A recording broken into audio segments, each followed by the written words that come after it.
प्रथमतः मला इथं सूत्रसंचालन करण्याची संधी दिली त्याबद्दल सगळ्यांचं खूप खूप पुण्यनुमोदन। प्रथमतः मी आजची जरा रूपरेषा सांगते। पूजा वंदना धम्ममित्र धम्मसागर इंगावले हे घेणार आहेत। ध्यान आदरणीय धम्मचारी कमल शुद्धी घेणार आहेत। आभार आदरणीय धम्ममित्र उमेश गायकवाड करणार आहेत। आणि आजचे प्रवचनकार आपले आदरणीय धम्मचारी मंजूवर्धन हे आहेत। ओळख आदरणीय धम्मचारी कमल शुद्धी हे करणार आहेत। तर सगळ्यांचं खूप खूप पुण्यानुमोदन। धम्मसागर इंगावले यांना मी विनंती करते की त्यांनी पूजा वंदना घ्यायला सुरुवात करा। सगळ्यांच्या वतीने खूप सुंदर अशी पूजा झाली आणि एक सकारात्मक वातावरण इथे निर्माण झालं। ती सकारात्मक वातावरण निर्माण करण्यासाठी आपण सगळे असे वेगवेगळ्या ठिकाणाहून आलेलो असतो, खूप लांबून प्रवास करून आलेलो असतो आणि पूजा झाल्यानंतर खूप प्रसन्न असं वाटतं। ती सकारात्मक वातावरण निर्माण करून दिल्याबद्दल धम्मसागर इंगावले यांचे खूप खूप पुण्यानुमोदन।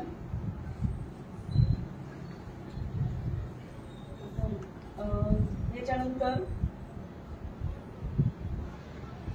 एक विधायक वातावरण निर्माण झालं आहे आणि आपल्याला अजून मन एकाग्र करण्यासाठी विधायक वातावरण निर्माण करून देण्यासाठी आदरणीय धम्मचारी कमल शुद्धी यांना मी विनंती करते की त्यांनी आपल्याकडून ध्यानाचा सराव करून घ्यावा। नियोजन करतात त्यांचं पण पुण्यानुमोदन फार सुंदरतेने चाललेलं आहे।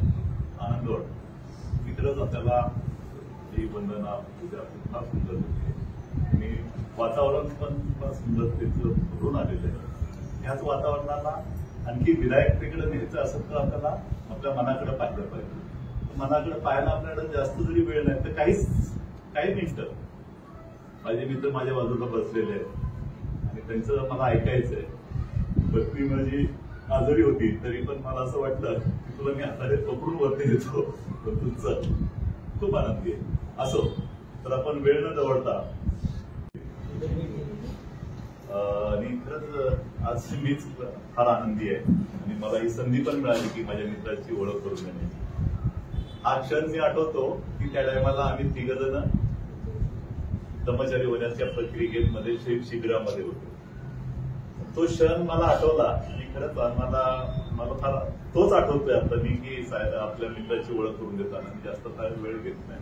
पण एक असा परिवार आहे त्यांचं नाव धम्मचारी मंजू वर्धन म्हणून पडलेलं आहे आणि मंजू या शब्दामध्ये आणि वर्धन ह्या शब्दामधला कोणती एवढी काही करणार नाही पण त्यांच्याबद्दल मी सांगतो की फार वर्षापासून त्या संघाच्या सानिध्यात आहे। त्यांची पत्नी स्वतः ते आणि विशेष तुम्हाला सांगतो की असं बऱ्याच वेळा नसतं की एक सासरे आणि जावई यांची दीक्षा एकाच टायमाला। तर हा एक परिणाम आहे संघात राहण्याचा आणि मी तो जाणवलाय। आणि त्यांचे जे सासरे ते फार माझे चांगले ओळखीचे झालेले आहेत आणि त्यांनी जास्त ओळख त्यांच्यामुळे आणखी जास्त झाली आणि आम्ही एकत्रच होतो आणि फार सुंदरशा अशा वातावरणामध्ये त्यांचा परिवार आहे। त्यांच्या मुलींकडे तुम्ही पाहता, त्यांची मुलं पाहता, त्यांची पत्नीकडे पाहता, त्यांचा हा जो भाग आहे हा पूर्ण मनापासून ते धम्माच्या सानिध्यात धम्मासाठी ओळखत आहे। तर मी त्यांची फार जास्त ओळख तर आपल्याला नेहमी आपण संघात आहोत तर होईलच पण त्यांना खूप सारं ऐकायचंय तर मी त्यांना विनंती करतो की धम्मचारी मंजूवर्धन आपले दोन शब्द आपण बोलावं। तुम्हाला मी ऐकण्यासाठी आम्ही सगळे आतुर आहोत तर टाळ्या वाजवून त्यांना प्रोत्साहित करतो।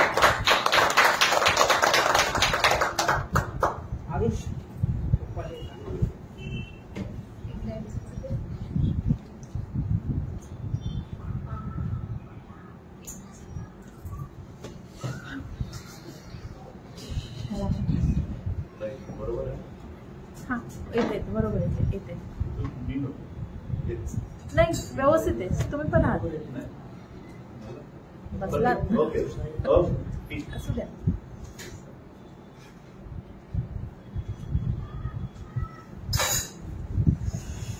आदरणीय धम्मचारी माझे मित्र कमलशुद्धी, तसेच आजच्या संचालनकर्त्या आदरणीय धम्ममित्र जाधवताई, पूजेचं संचालन करणारे माझे मित्र धम्ममित्र धम्मा आखाडे साहेब, माझे जवळचे मित्र उमेश गायकवाड, माझे नव्याने झालेले मित्र जाधव साहेब, तसेच या ठिकाणी उपस्थित विशेष म्हणजे कांबळेताई. आज त्यांची प्रकृती जरी बरी नाही तरी पण त्या इच्छा होती त्यांची या ठिकाणी उपस्थित राहायचं, तुम्ही त्या सुद्धा. तसेच दिशा मॅडम,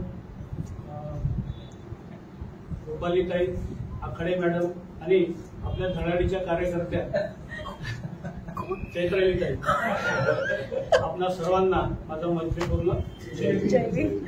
मी आज काही प्रवचन नाही देणार आहे, परंतु एक आपला जो काही परिवार, आपण इथे सर्व परिवार एकत्र आलेला आहे, एक परिवार म्हणून काही गोष्टींची उजळणी आपण केली पाहिजे मला असं वाटतं. आणि आपल्याला माहित आहे की हा आताच काही दिवसांपूर्वी आपण बाबासाहेबांचा महापरिनिर्वाण दिन आपण म्हणतो नाही का, तो आपण त्यांना अभिवादन केलं आहे महापरिनिर्वाण दिनानिमित्त. तर आपण प्रत्येकाने काही ना काही अभिवादनाच्या माध्यमातून बाबासाहेबांना कुणी ग्रंथातून वाचलेलं असेल, कुणी बाबासाहेबांच्या स्मारकाजवळ जाऊन माल्यार्पण केलं असेल, कुणी आपापल्या घरी छोटी पूजा घेतली असेल. ते प्रत्येकाने जे काही आपण बाबासाहेबांना नतमस्तक झालेलो आहोत. तर या स्मृतिदिनानिमित्त आपण त्यांना आपापल्या घरी, आपापल्या ऑफिसमध्ये, आपापल्या परिवारामध्ये आपण त्यांना अभिवादन केलं. आणि मला वाटत होतं की आपण जे काही अभिवादन करतो तर आपण अभिवादन का करतो, बाबासाहेबांना अभिवादन करतो. आपल्याला ज्यांनी जन्म दिला आहे त्यांना आपण अभिवादन करतो, ज्यांच्यामुळे आपलं जीवन उंचवलं आहे आपण त्यांना अभिवादन करतो. तर आपण अभिवादन का करतो, तर अभिवादन यासाठी आपण करतो तर ती एक प्रकारची कृतज्ञता, आपण एक कृतज्ञता म्हणून आपण हे बाबासाहेबांना अभिवादन करतो. तर आज जो काही मी विषय निवडला हा कृतज्ञता असा विषय. कृतज्ञता म्हणजे एक पालीमध्ये त्याला असं म्हणतात की दोन शब्द मिळून तो शब्द बनलेला आहे कृतज्ञता. आणि त्यातला पहिला शब्द पालीमध्ये येतो की काता आणि दुसरा येतो अन्योता. असे दोन शब्द येतात. तर काता याचा अर्थ असा होतो की काय केले गेले आहे. असं काय केले गेलेलं आहे, काय केले गेलेलं आहे जे स्वतःसाठी आणि इतरांच्यासाठी, हा काता या शब्दाचा अर्थ होतो. आणि अन्युता या शब्दाचा अर्थ होतो की कुणासाठी केले. जर आपल्याला हे समजलं नाही की काय केले गेले आहे, कशासाठी आणि कुणाला त्याचा लाभ झालेला आहे, हा असा अन्युता या शब्दाचा अर्थ होतो. जर या दोन शब्दांचा बघितलं, विचार करताना पाहिलं तर आपल्याला लक्षात येईल की आपल्याला सगळ्यांनाच माहित आहे, आपण सगळ्यांनी ग्रंथ वाचन केलेलं आहे. ग्रंथ वाचनाच्या माध्यमातून किंवा पावसाळ्यामध्ये जो वर्षावास होतो, वर्षावासाच्या दरम्यान आपण बघतो की आपण ग्रंथ वाचन करतो नाही. वेगवेगळ्या विहारांमध्ये, वेगवेगळ्या वर्गांमध्ये, वेगवेगळ्या वार्डामध्ये ग्रंथांचं वाचन घेतलं जाते आणि आपण बऱ्यापैकी आपण त्यात सहभागी होतो. आणि आपण स्टोरी वाचतोय. अनेक वर्षापासून आपण एक स्टोरी वाचतो की एक सिद्धार्थ गौतम होता आणि ते नंतर आपला गृहत्याग करतात. गृहत्याग केल्यानंतर ते जेव्हा जंगलामध्ये जातात आणि आपल्याला ती सर्व स्टोरी सगळ्यांना अगदी पाठ आहे की कशासाठी जातात, ते काय करतात वगैरे. परंतु जेव्हा सिद्धार्थ गौतम बुद्ध होता आणि ते बुद्ध झाल्यानंतर ते ज्या वृक्षाखाली बसून 6 आठवडे आणि काही काळ बसून जेव्हा त्यांना सत्याची प्राप्ती होते, त्याला आपण सर्वजण ज्ञान प्राप्ती किंवा बुद्धत्व प्राप्ती असं बोलतो नाही का. तर जेव्हा बुद्धांना कळतं की अंतिम सत्य काय आहे किंवा सत्यता काय आहे, त्याला आपण सत्याचा प्रकाश असं सुद्धा म्हणतो. तर जेव्हा बुद्ध या सर्व बाबीतून जातात तेव्हा बुद्ध त्या बोधी वृक्षाच्या पुढे उभे राहून असं म्हणतात की 6 दिवस ते त्या बोधी वृक्षाकडे टक लावून बघतात. टक लावून एकसारखं बघत राहतात आणि त्याची कृतज्ञता व्यक्त करतात की तू मला आश्रय दिला. या ज्या दिवस होते माझे खडखड दिवसांच्या याच्यामध्ये ऊन वाऱ्यापासून तू मला संरक्षण दिलं, तू माझी रक्षा केली. अशा प्रकारची कृतज्ञता बुद्ध त्या बोधी वृक्षाची करतात. आता आपण असं बघतोय की जे काही आपले व्यवहार चालतात त्या व्यवहारामध्ये आपण कृतज्ञता फार कमी व्यक्त करतो किंवा आपली कृतज्ञता फक्त थँक्यू इथपर्यंत असते. परंतु आता इथे जर पाहिले तर ही किती मोठी गोष्ट आहे की बुद्ध निसर्गाची सुद्धा कृतज्ञता व्यक्त करतात. या ठिकाणी निसर्गाची कृतज्ञता कारण आपण निसर्गाचा भाग आहे. आपलं सर्व शरीर निसर्गातली बनलेलं आहे आणि बुद्ध त्या ठिकाणी निसर्गाच्या एका भागाची एका पाठची ते कृतज्ञता व्यक्त करतात कारण त्यांनी त्या बोधिवृक्षाने आश्रय दिलेला असतो. पुढे जाऊन आपण पाहूया की काही कालखंड लोटतो आणि 1891 साल उजाडतं आणि आपल्या सर्वांना माहित आहे की एका रात्री 12च्या ठोक्याला एका सूर्याचा जन्म होतो. आता रात्रीच्या वेळेला एका सूर्याचा जन्म होणं म्हणजे ही साधी गोष्ट नाही. आपण समजू शकता की अंधाऱ्या रात्रीच्या 12च्या ठोक्याला एका सूर्याचा जन्म होतो असं म्हणतात. ही किती मोठी गोष्ट आहे. रात्री सूर्य उगवला तर त्या सूर्याचा जो आवाज आहे ज्या छोट्या बाळाचा आवाज आहे तो आपण सर्वांनी ऐकलेला असतो नाही का. तो एकदम खूप तीव्र असतो आपल्या कानापर्यंत येतो आपल्याला जागं करतो. आणि जेव्हा बाबासाहेब असेच हळूहळू मोठे होत गेले आणि पुढे जाऊन त्यांनी आपल्यासाठी आपल्या सर्वांसाठी सर्व मानव जातीसाठी जेव्हा बुद्ध धम्म आणि संघ जे बुद्धांनी जो काही मार्ग दाखवला आहे त्या मार्गावर स्वतः चालून तो आपल्यापर्यंत पोहोचवलेला आहे. आणि आपण कशा प्रकारे त्या धर्माचं आचरण केलं पाहिजे इतंभूत त्यांनी आपल्याला सर्व दिलेलं आहे आपल्यापर्यंत पोहोचवलेलं आहे. पुढे जाऊन असं आहे की जसं आपण पुढे जाऊ पुढे जाताना एक महत्वाची गोष्ट अशी घडते की कृतज्ञता आपण बाबासाहेबांची सुद्धा व्यक्त केली पाहिजे. आता कृतज्ञता बाबासाहेबांची आपण व्यक्त कसं करणार नाही का. तर आपण आताच मी बोललो की आपण आपापल्या घरी पूजा घेतो आठवण करतो स्मरण करतो आणि बाबासाहेबांच्या कार्याचं सुद्धा आपण स्मरण करत असतो. पण स्मरण करते वेळी आपण ह्या गोष्टीचं थोडं चिंतन केलं पाहिजे की खरंच हे जे काही लाभलेलं आहे आपल्याला आजच्या ठिकाणी जे काही लाभलेलं आहे आपण या ठिकाणी खरंच एकत्रित बसलेलो आहोत. अगदी स्त्री पुरुष छोटे मोठे घरातले दूरचे लांबचे आपण सर्व एकत्र बसलेलो आहोत. आपली काही दिवसांपूर्वी ओळख नव्हती आपण एकमेकांना जाणवत नव्हतो आणि फक्त आपलं ध्येय एक असल्यामुळे आपण या ठिकाणी एकत्र आलेलो. आणि हे एक ध्येय घेऊन बाबासाहेब सुद्धा एक आपल्या उराशी ध्येय बाळगून पुढे पुढे जात होते. आणि आपल्याला माहिती आहे की बाबासाहेबांनी अनेक प्रकारचे सत्याग्रह केलेले आहेत. अनेक प्रकारचे ज्याला संघर म्हणता येईल ते संघर केलेले आहेत. ते संघर आपल्या सर्वांना माहित असेल की तो काळाराम मंदिर असेल तो पाण्यासाठी 14चा सत्याग्रह असेल. ते काही सत्याग्रह एक दिवसात झालेले नाही. ते सत्याग्रह आज ठरवायचे उद्या झालेले नाहीये. त्यासाठी अनेक वर्षांचा कालावधी गेलेला आहे अनेक वर्षांचा अभ्यास केलेला आहे अनेक वर्षांची जे काही असं म्हणतात प्लॅन करण्यात आलेला आहे. तर ते जो काही ह्या विदाऊट म्हणजे बिना रक्त न सांडता होणारे जे काही मोठे संघर्ष आहे जे हजारो वर्षाची जी काही परंपरा होती हजारो वर्षाचा जो काही साखळदंड होते हजारो वर्षाचे जे काही बांधलेलं होतं मानवांना जे काही मानव जातीलाच एक प्रकारे बांधलेलं होतं त्यांनी जे काही उतरंड होती ती तोडणं एवढं सोपं काम नव्हतं. याच्यासाठी बाबासाहेबांनी किती चिंतन केलं असेल किती अभ्यास केला असेल आणि खऱ्या अर्थाने जे काही आपण इथं सुरक्षित बसलेलो असतो. आज मी तुमच्या समोर काही ना काही बोलत आहे तुम्ही मला ऐकत आहे ही सुद्धा मुभा नव्हती.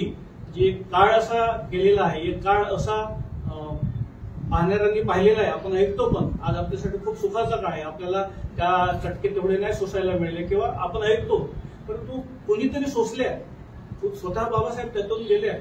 म्हणजे अशी एक परिस्थिती की फक्त पाहिलं तरी विटाळ म्हणजे स्पर्श करणं ही खूप दूरची बाब.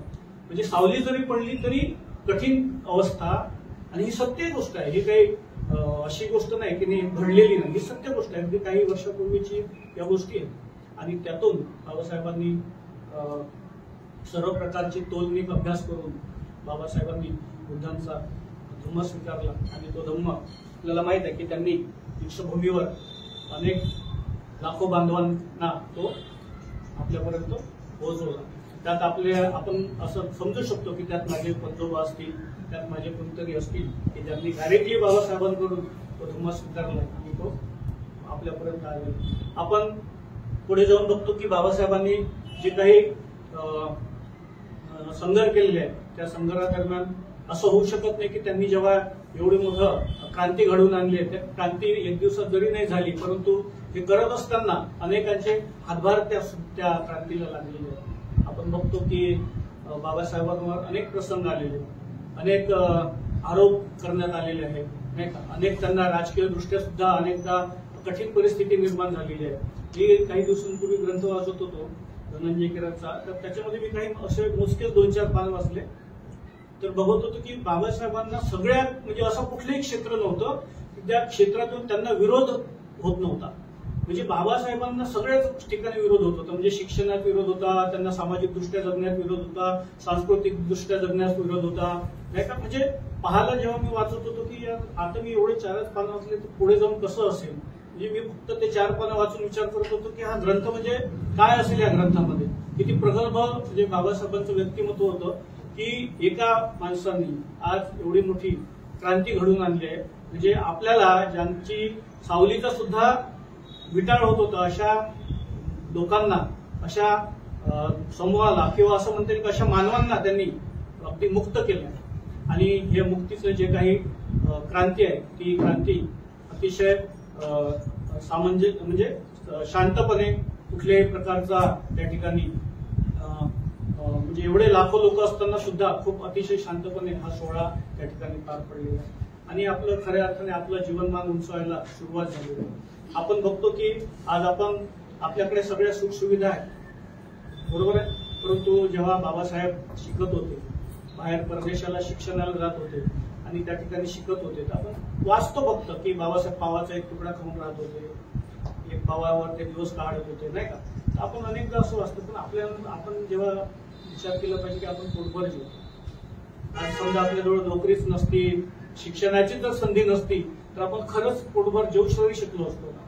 म्हणजे आजही काही ठिकाणी आपल्याला पाहायला मिळते की खूप दयनीय अवस्था आहे, तरी बाबासाहेबांनी जे काही अपार कष्ट सोसलेले आहेत, नाही का, प्रत्येक जी काही मानवजात आहे त्या प्रत्येक मानवजातीसाठी, स्त्री असो पुरुष असो की कुठल्याही जाती धर्माचे असतो, प्रत्येकासाठी बाबासाहेबांनी अपार असे कष्ट सोसलेले आहेत आणि त्यांनी तळागाळातून आपल्या सर्वांना बाहेर काढले. सोबतच आपण हे बघूया की आपण माझी मुलगी एक गाणं गाते रमाबाईचं, नाही का, तर त्या रमाबाईच्या नाटकामध्ये ती एक प्रसंग सांगते आणि जेव्हा जेव्हा मी तो प्रसंग ऐकतो तर मला थोडंसं ते कठीण जाते. म्हणजे ते शब्द खूपच म्हणजे असं म्हणतात की ते खूप इमोशनल शब्द आहेत. तर मला वाटतं तो प्रसंग खूप महत्वाचा आहे आणि तो आपण लक्षात ठेवला पाहिजे आणि लक्षात घेतला सुद्धा पाहिजे की परिस्थिती काय असू शकते त्यावेळेची. जेव्हा बाबासाहेब परदेशातून घरी येत असतात आणि रमाबाईंना कळते की साहेब येणार आहे आणि मग ते रमाबाईंना समजत नाही आता काय करू, तर माझे साहेब येणार. खूप वर्षाचा वेळ गेलेला असतो आणि भेट झालेली नसते आणि रमाबाई आजारी आणि आपल्या गोऱ्या वगैरे जमा करून आपला संसार चालवत असते, त्या विकून किंवा उदरनिर्वाह चालू असतो. आणि जेव्हा त्यांना भेटायची वेळ येते तर तिला रमाबाईंना असं वाटतं की मी साहेबांना भेटायसाठी खूप चांगली गेली पाहिजे, व्यवस्थित गेली पाहिजे. पण रमाबाईंकडे म्हणजे साधं एक चांगलं म्हणजे नवं असं व्यवस्थित लुगडे पण नव्हतं त्यावेळी. जे बाबासाहेब एवढे शिक्षित होते आणि बाहेरून येत होते, तर त्यावेळी बाबासाहेबांना एक फेटा दिलेला असतो शाहू महाराजांनी. त्या फेटा त्या नेसून त्या बाबासाहेबांचं स्वागताला केलं. तर आपण एक विचार करू शकतो की आज आपली परिस्थिती आहे का अशी. आज आपल्याजवळ खूप कपडे आहेत, खूप असतात कपडे आपल्याजवळ, माझ्याकडे पण खूप आहेत.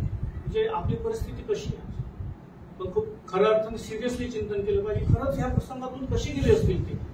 मी काही दिवसांपूर्वी कमलशुद्धी कांबळेताई आपण बरेच लोक इथे गेलो होतो राजगृहाला. जेव्हा मी राजगृह पाहिलं, मी खूप वर्षापूर्वी मुंबईला आलो होतो आणि लांबून राजगृह पाहिलं होतं, मला जवळून पाहता आलं. परंतु ज्यावेळेस मी राजगृह पाहिलं तर माझे डोळे त्यावेळेस भरून गेले होते. आणि बाबासाहेबांनी म्हणजे ते पुस्तकासाठी बांधलेलं घर आहे आणि त्यांच्या वस्तू तिथे ठेवलेल्या होत्या, त्या पाहिल्या तर मला बुद्धांचं दर्शन झालं सारखं वाटलं. नाही म्हणजे बाबासाहेब बुद्धच आहे म्हणजे एवढी म्हणजे माझी भावना उचंबळून येत होत्या त्या ठिकाणी की बाबासाहेब किती महान होते की त्यांनी पुस्तकांसाठी म्हणजे ज्यांच्यातून त्यांनी ज्ञान घेतलं त्या पुस्तकांसाठी त्यांनी घर बांधलं. म्हणजे ही बाबासाहेबांनी त्या ज्ञानाप्रती व्यक्त केलेली कृतज्ञता आहे. ही बाबासाहेबांनी व्यक्त केलेली कृतज्ञता की तुमच्यामुळे मी घडलो आणि तुमच्यामुळे मी शिकलो आणि तुमच्यामुळे आज मी उभा आहे. या ठिकाणी मी उभा आहे आणि लाखोंच्या जीवनामध्ये मी प्रकाश निर्माण करू शकत आहे ते तुमच्यामुळे.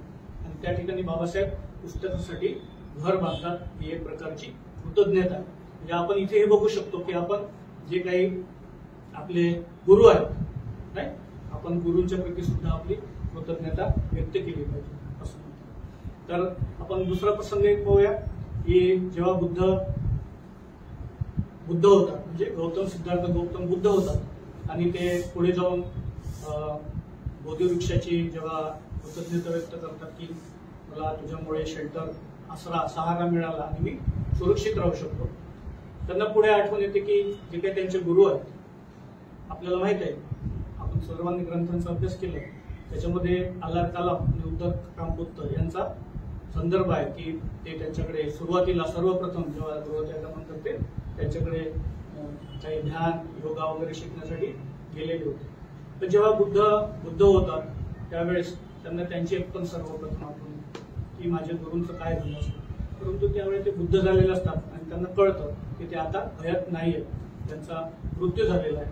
आणि त्यानंतर त्यांना लक्षात येतं की माझे जे काही 5 मित्र होते ज्यांच्यासोबत मी बरोबर आहे त्यांच्यासोबत ते ध्यानासाठी निघून जातात आणि त्यांच्यासोबत एकत्र परंतु ते जेवण करतात त्याच्यामुळे ते त्यांना अन्नप्राशन केल्यामुळे सोडून जातात. तर त्यांना त्यांची आठवण येते की 5 लोक कुठे असतील आणि ते त्यांची भेट घेतात आणि सर्वप्रथम जे काही बुद्धांनी संपादन केलं, जे काही बुद्धांनी ज्ञान संपादन केलं, जे काही त्यांना मिळालं, जे काही त्यांना गवसलं, जे काही मुक्तीचा मार्ग त्यांना समजलेला होता तो मार्ग सर्वप्रथम ते आपल्या त्या 5 मित्रांना सांगतात. बरोबर आहे. आणि ह्याच 5 मित्र जे त्यांना एक दिवस सोडून गेलेले असतात ते त्यांच्या जीवनात सुद्धा प्रकाश निर्माण करतात आणि ती जे काही कृतज्ञता जी आहे ती कृतज्ञता आपल्या त्या मित्रांप्रती सुद्धा ते कृतज्ञता आपले पहिलं प्रवचन देऊन आज आपण बघतो पहिलं प्रवचन तर ते पहिलं प्रवचन अशा प्रकारे कृतज्ञतेच्या भावातून ते त्यांनी मांडलेलं असते आपल्या मित्रांकडून. पुढचा प्रसंग असा आहे की आता आपण आताच बघितलं की रमाबाईंनी किती त्याग केलेला होता बाबासाहेबांचं जीवन उंचवण्यासाठी. आणि पुढे एक प्रसंग असा आहे की एकदा असंच बाबासाहेब नसतात, ते बाहेर असतात आणि त्यांनी जे काही हॉस्टेल असते मुलांचं वसतिगृह, गरीब मुलांचं वसतिगृह असते आणि त्या गरीब मुलांच्या वसतिगृहामध्ये एकदा जेवायला अन्न नसतं. मग आता तिथले काही कार्यकर्ते असतात ते रमाबाईंकडे येतात की साहेब तर नाहीये आणि पोरांना जेवायला द्यायचे, एवढे मुलांचं कशी व्यवस्था करायची, साहेब तर नाहीये. पण रमाबाईंचा एक या ठिकाणी काय करत असतील त्या असं नाही म्हणत की तुमचं तुम्ही बघा, मी काय करू शकते, मी तर गोऱ्या किंवा शेण वगैरे जमा करून जे काही मी त्यातून उदरनिर्वाह करतो. तर रमाबाई तशा न करता आपल्या सोन्याचे जे काही त्यांच्याजवळ खरं असतं जे काही बांगड्या म्हणतात त्या काढून त्यांना देतात की पोरांच्या आजच्या तरी जेवणाची व्यवस्था. याच्यावरून आपण पाहू शकतो की आपण आपल्या परिवारामध्ये, आपल्या मित्रांमध्ये, आपल्या जे काही आपण कुणाचं देणं लागतो नाही आपण कुणाचं तरी नक्की देणं लागतो. कारण आपण जो काही जीवन प्रवास आपला चालू असतो त्यात अनेकांचे हातभार लागलेले असतात. आपण एकटंच मोठे होत नाही. बरोबर आहे. तर पुढे बघताना आपण हे महत्वाची एक गोष्ट आहे की जसं मी बोललो की ते मित्रांची सुद्धा कृतज्ञता व्यक्त करतात. आपण खऱ्या अर्थाने जे काही बाबासाहेबांना हातभार लावणार आहे, त्यांच्या जीवनाला मदत करणारे जे काही रमाबाई आहे, रमा आई आहे किंवा रमा माई म्हणायला पाहिजे, त्यांची आपण कृतज्ञता व्यक्त केली. आपली जबाबदारी आहे एक बौद्ध म्हणून, एक आपली एक ह्युमन म्हणून, एक मानव म्हणून, एक अशा जे काही बोधिसत्वाला मदत करणाऱ्या अशा रमाबाईंची सुद्धा आजच्या प्रसंगी आपण त्यांना अभिवादन केलं पाहिजे, त्यांची कृतज्ञता व्यक्त केली.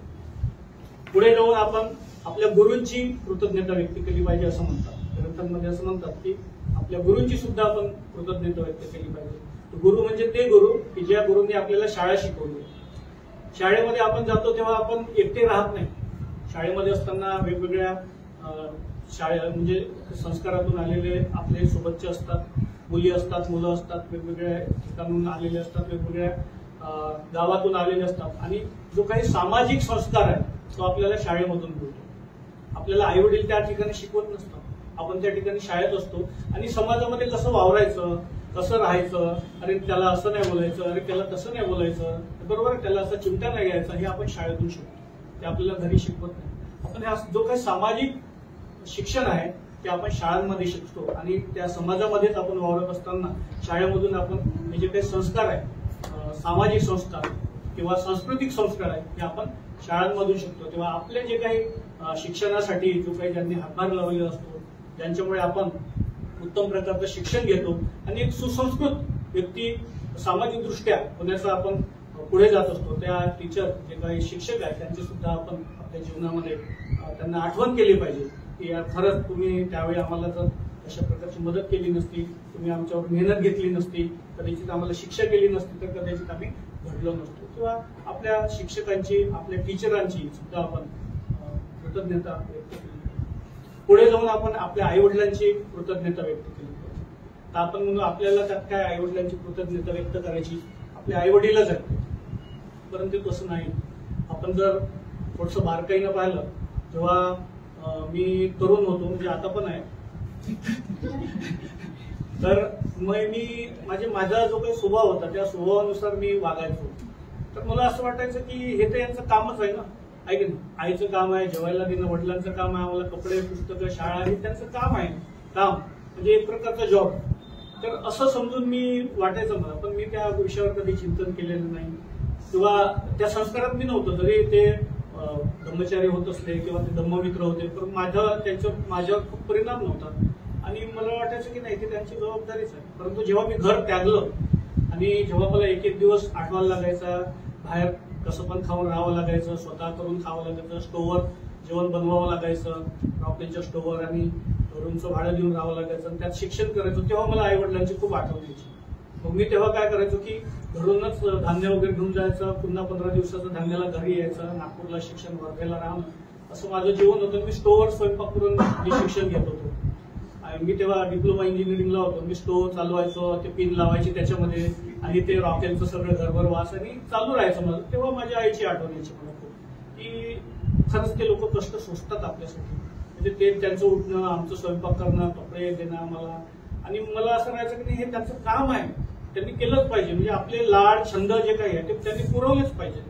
परंतु जेव्हा मी आता खरंच विचार करतो की नाही, आई वडील जर आपले नसतेच तर मग आपला जन्म नसता. आणि जे काही आपण बघतोय, आपण जे काही अनुभवतोय, जे काही आपण स्वातंत्र्य आपल्याला आहे नाही का, बोलण्याचं स्वातंत्र्य आहे, मी इथून बोलू शकत आहे, हे स्वातंत्र्य आहे, हे मी जे काय अनुभवतो त्या शरीराने अनुभवलं, तर ते मला अनुभवता आलं नसतं. त्यांनी आपलं चांगलं संगोपन केलं, आपल्याला चांगलं शिक्षण देण्याचा प्रयत्न केला, आपल्याला सुरक्षितता दिली. आपण मोठे होईपर्यंत, आपण जोपर्यंत समाजात म्हणजे असं म्हणते की उडी घेत नाही तोपर्यंत त्यांनी आपल्याला सांभाळलं.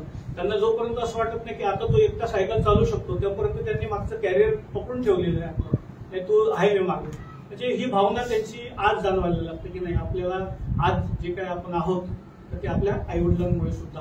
किंवा आज आपण खरंच चिंतन केलं पाहिजे आणि खरंच चिंतनाची ही बाब आहे की आपण खरंच कृतज्ञता व्यक्त करतो का, की बस चाललं आहे.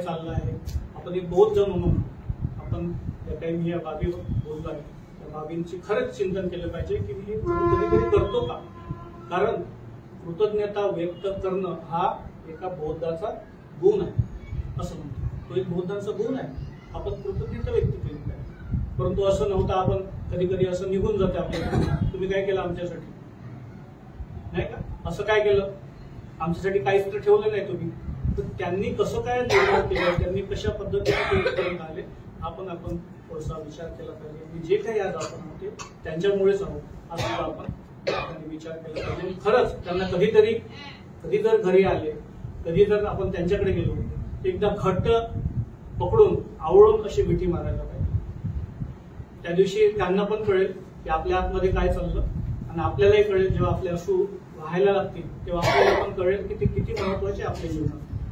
खरंच मी ही गोष्ट आमच्या दीक्षेच्या दिवशी जेव्हा आमचे ऑर्डिनेशन होतं, पब्लिक ऑर्डिनेशन, मी खूप वर्षानंतर माझ्या वडिलांना म्हणजे घट्ट पकडलं होतं. त्याच्यापूर्वी मला आठवत नाही कधी पकडलं होतं, पण मी त्या दिवशी त्यांना खूप घट्ट पकडलं होतं आणि मला बाप्पाची त्या दिवशी जाणीव होती. म्हणजे बाप काय असतो, तर खूप मोठी बाब होती ती माझ्यासाठी की माझे वडील माझ्या दीक्षेच्या दिवशी तिथे आले आणि आम्ही फार कमी बोलत असतो, परंतु त्या दिवशी पण मी त्यांच्याशी बोललो नाही. परंतु जेव्हा मी त्यांना मिठी मारली मला काय म्हणायचं होतं ते त्यांना समजत होतं आणि त्यांना काय म्हणायचं ते मला समजत होतं. तर हा एक भाव होता मला की यार तुमच्यामुळे पण हे दिवस मी बघतो. कदाचित त्यावेळी संघाचे संस्कार किंवा ते धम्ममित्र नसते, ते धम्मचारी नसते, तर मी कदाचित नसतो या ठिकाणी उभं राहिलो असतो, या ठिकाणी बोलू सुद्धा शकलो नसतो. आणि आता आपण शेवटच्या टप्प्यामध्ये आलेलो आहे. मला वाटतं मी खूप वेळ घेतला आहे तुमचा.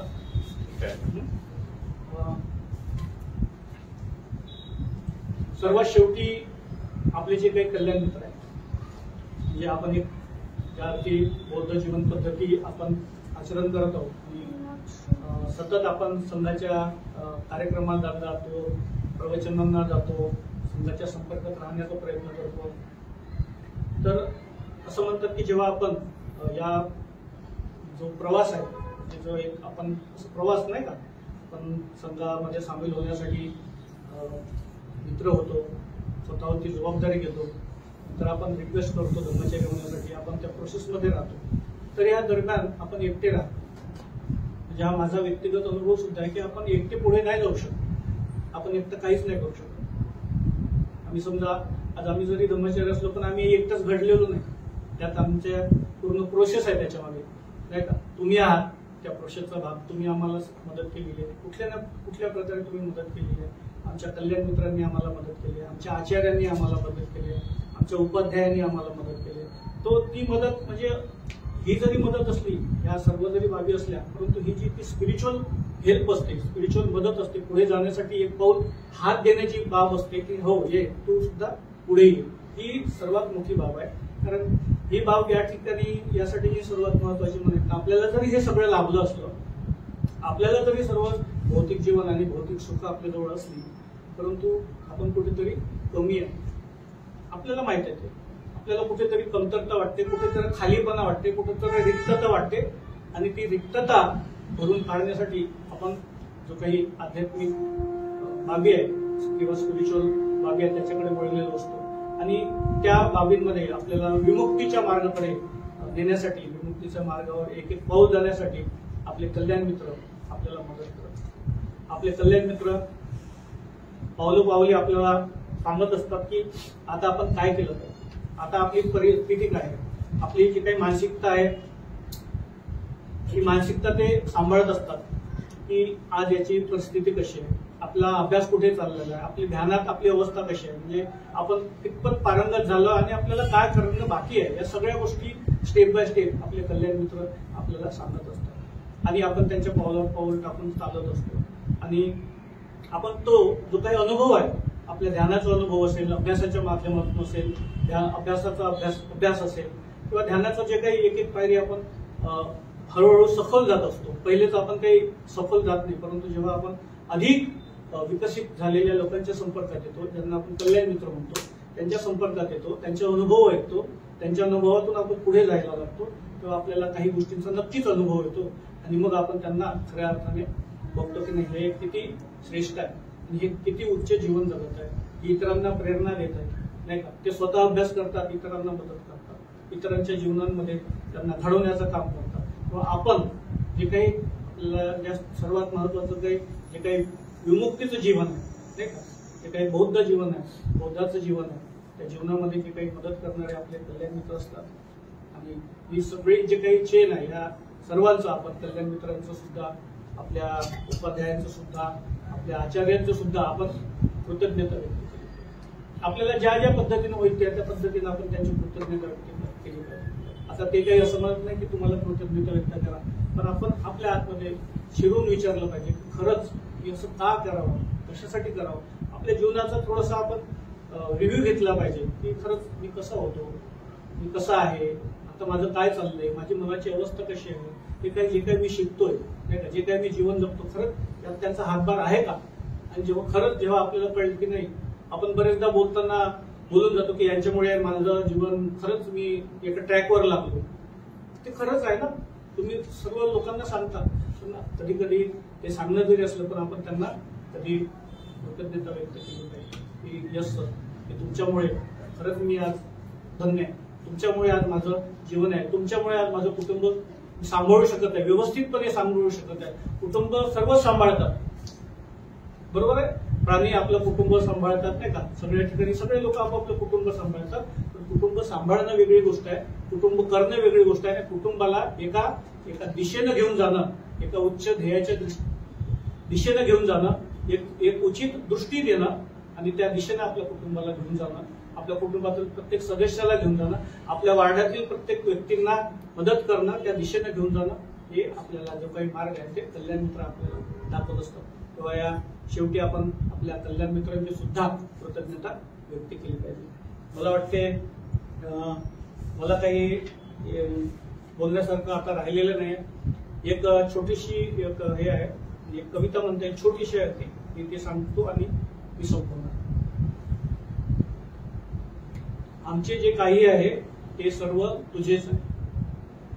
आमचे जे काही आहे ते सर्व तुझेच आहे. हे जगणे, हे मरणे, हे सुख आणि हे दुःख, हे स्वप्न आणि वास्तव, ही भूक आणि ही तहान, सर्व पुण्याई तुझीच आहे. सर्व पुण्याई तुझीच आहे. बाबासाहेबांना धन्यवाद.